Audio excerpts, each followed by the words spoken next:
আসসালামু আলাইকুম। আপনারা সবাই কেমন আছেন? আলহামদুলিল্লাহ আমি ভালো আছি। নতুন আর একটা রেসিপি নিয়ে আসলাম। আজকে আমি বেগুন দিয়ে শুটকি মাছ দিয়ে রান্না করব। প্রথমে আমি শুটকিগুলো ধুয়ে পরিষ্কার করে নিয়েছি।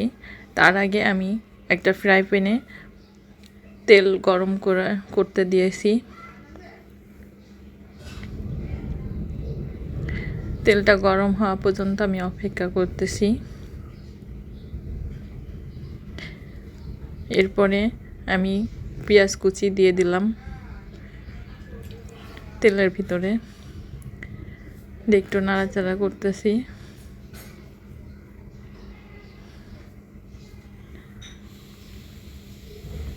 এরপরে একটু কালার আসার পরে আমি 1 চামচ লবণ দিয়ে দিলাম।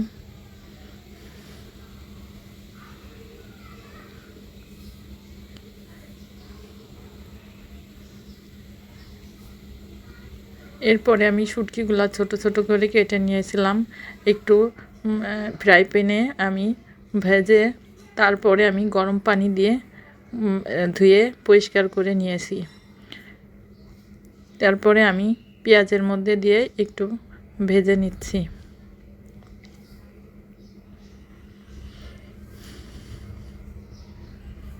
যারা শুটকি প্রেমিক তাদের জন্য এটা অনেক মজাদার একটা খাবার।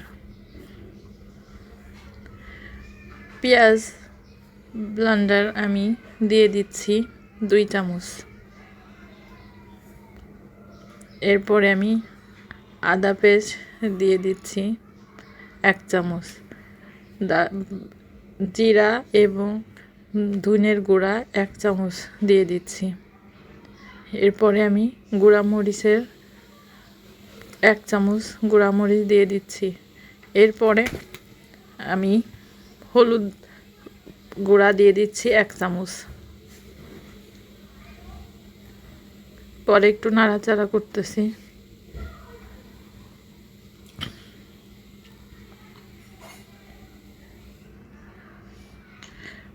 পরে মশলাটা আর শুটকিটা কষানোর জন্য অল্প একটু পানি দিয়ে আমি ভালো করে কষিয়ে নিচ্ছি।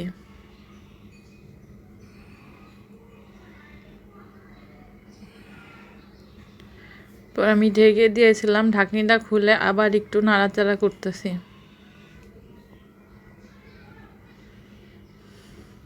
পরে বেগুনগুলো আমি তেস্তা তেস্তা করে মাঝখানে ফেলে কেটে আমি ধুয়ে নিয়েছিলাম, ওগুলো আমি শুটকির মধ্যে দিয়ে দিচ্ছি ফ্রাই প্যানে।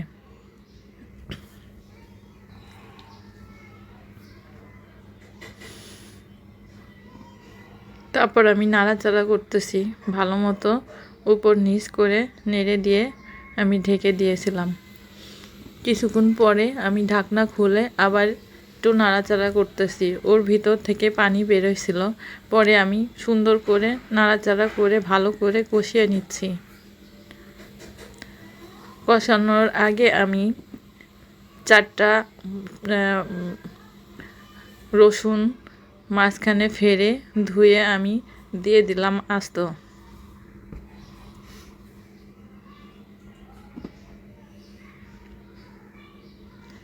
এরপরে অল্প পানি দিয়ে ঝোল দিয়ে দিচ্ছি।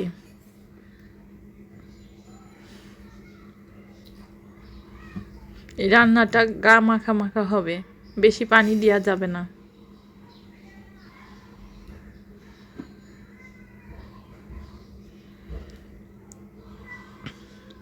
পরে আমি আবার ঢেকে দিয়ে দিয়েছি।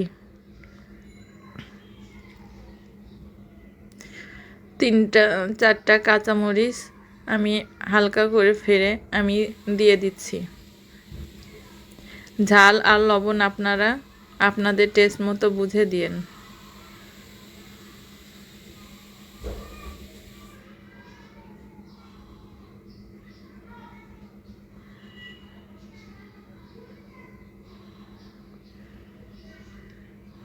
পরে আবার আমি ঢেকে রেখেছিলাম কিছুক্ষণ, দিয়ে রান্না করতেছি। এরপরে আমি অল্প একটু 1 চামচের একটু কম চিনি দিচ্ছি টেস্টের জন্যে। আপনারা দিলেও পারেন, না দিলেও পারেন। আপনাদের ইচ্ছা, স্বাদের জন্য আমি দিয়েছি। এরপরে আমি আর একটু ঢেকে রেখে কিছুক্ষণ পরে নামিয়ে নিলাম। আমার রান্না শেষ হয়ে গিয়েছে। আমি এখন পরিবেশন করব। আপনারা ভালো থাকবেন, আমার জন্য দোয়া করবেন। আল্লাহ হাফেজ।